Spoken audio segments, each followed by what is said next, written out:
Alright, it's time to reveal that big top 10 list. Tenso, I need the apple changer to change it to my uniform. Fork it over. No way! I'm playing Power Rangers Dash, and I've got my highest score yet! Well, how do you suggest I get in uniform? Oh, that reminds me. A package came in while you were at work. Give it a try. A package, huh? Oh, cool.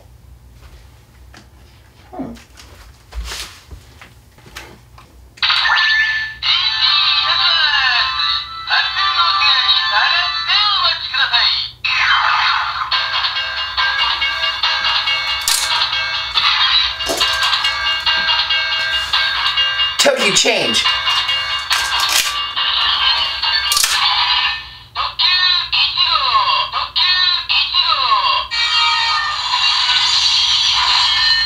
Cool. Awesome. But red isn't my uniform, Tenso. You know that. Use the build Russia. It'll work. No, come on, Tenso. You know that only worked once on the show, and that was a special case. I'm telling you, try it. Okay. Fine.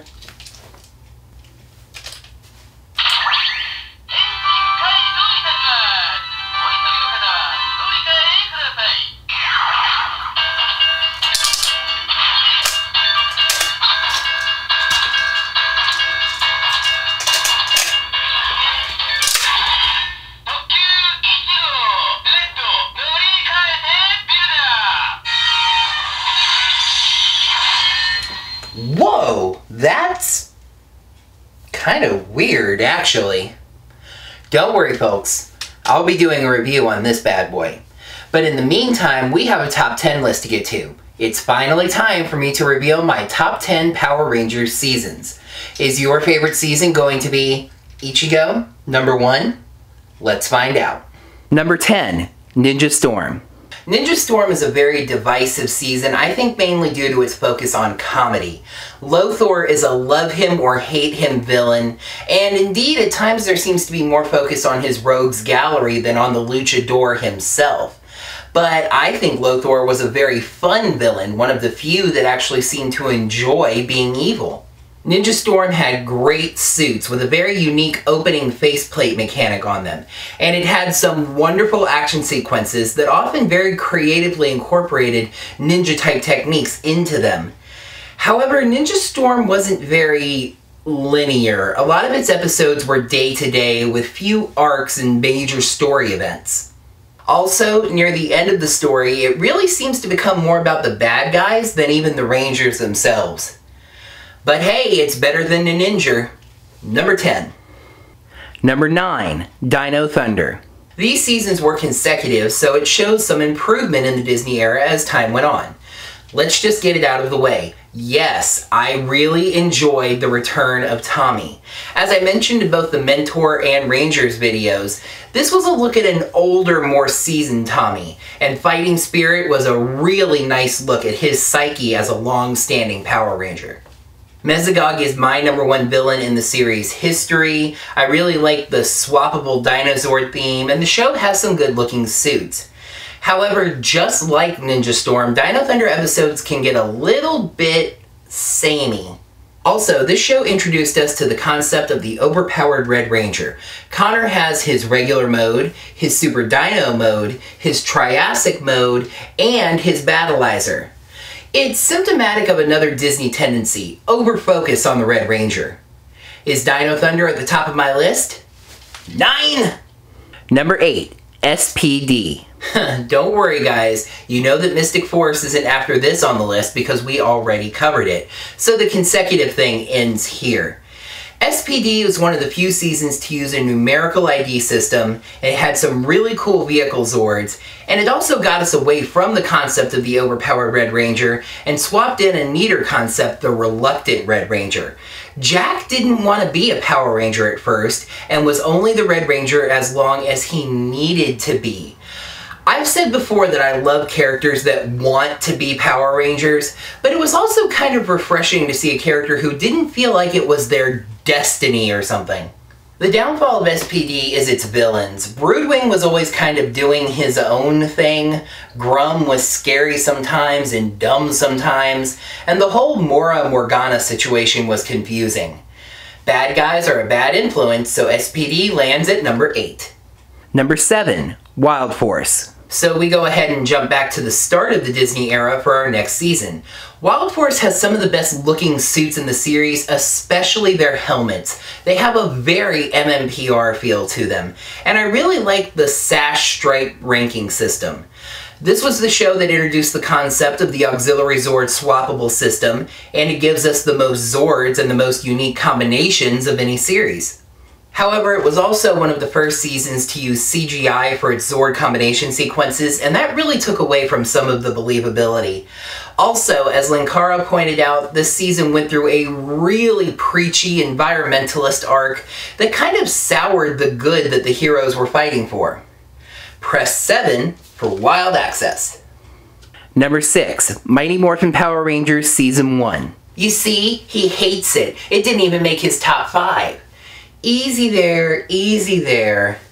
MMPR Season 1 needs to be lauded for some great suit design and an incredibly original adaptation of the source material. Also, none of the other seasons on the list would be here if not for this season's amazing success.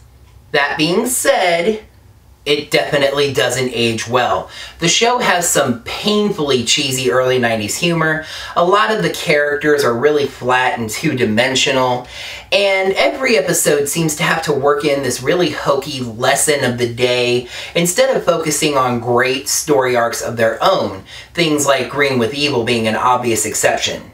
So, MMPR Season 1 lands just outside the top 5. So, where's Season 2? Number 5, Mighty Morphin Power Rangers Season 2. Season 2 is usually considered the best of the three, and I definitely tend to agree. It perfected the issues that were there in Season 1, but you didn't see the stretching of the original story that you see in Season 3. Lord Zed was an ambitious and amazing original villain who definitely raised the stakes. We got a nice long story arc with the Green Ranger to White Ranger stuff, and who doesn't love the Thunder Zords? Well, Rito, I guess. But anyway, that being said, it did tend to get a bit formulaic, and you did start to feel that running out of ideas feeling that you really get more strongly in Season 3.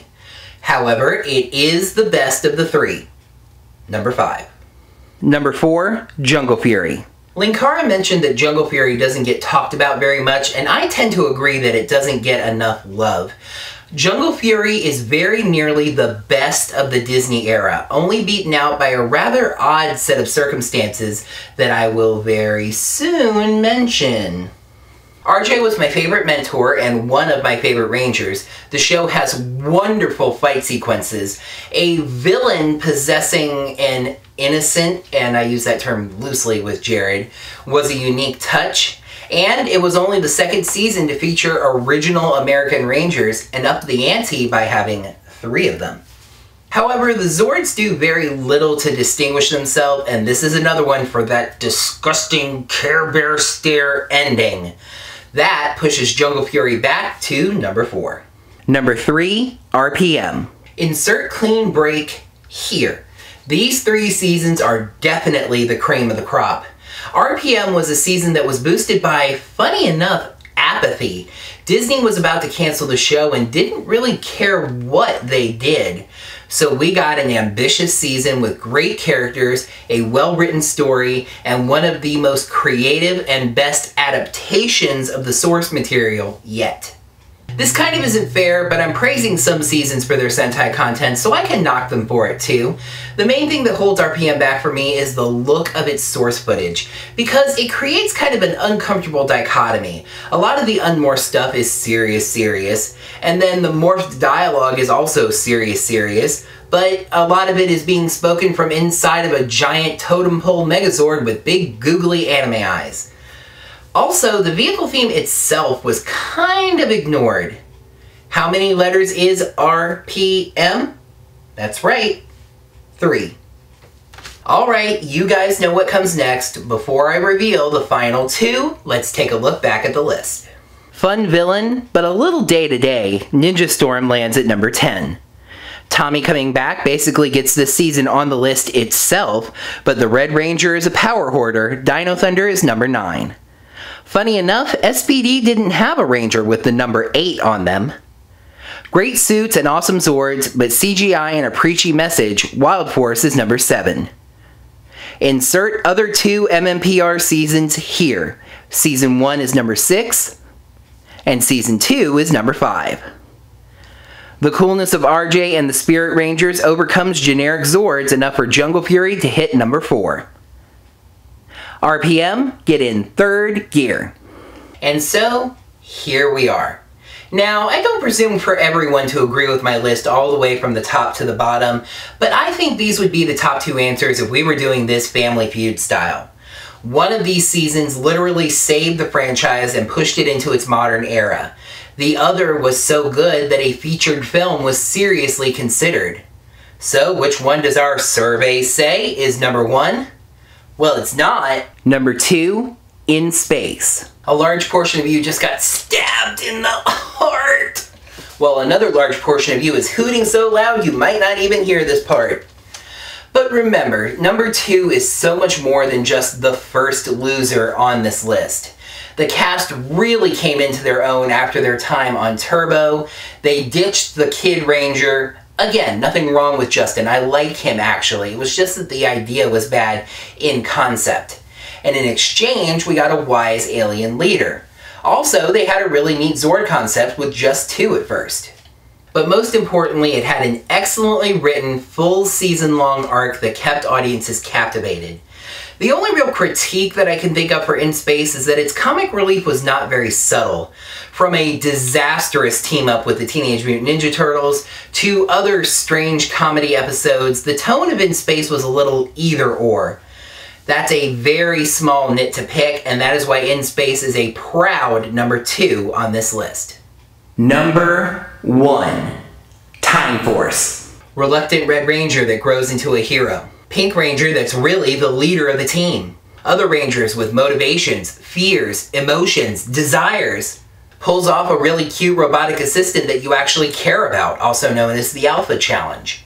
A scary, truly fearful villain. An edgy 6th Ranger that really never jives with being part of the team. I could probably do an entire video on why I think Time Force is so freaking good. Literally the only criticism that I can come up for with Time Force, besides its Zords being a little confusing, is that Rancic spoke a lot about freedom for mutants, but we don't really see him do much about that. But even that could just be a written hypocrisy in his character. Just an astounding, amazingly well-written, fun, action-adventure series from start to finish that I will happily watch through any time. Number 1. Alright, this list video was actually 2 videos long, so I owe you guys 2 channel shoutouts, don't I? Once again, we seem to be on the same page. Our top 3 were exactly the same, but there was a different season on top. 7 different seasons received at least 1 vote, but while In Space and Time Force received 3 votes, the winner of the viewer's choice with 4 votes is Power Rangers RPM. I picked 1 vote from each video, and it ended up working out to 1 regular channel shoutout and 1 gifted shoutout. The first goes to Azzy Fox, who seems to do a variety of funny, creative videos, a lot focused on video game content.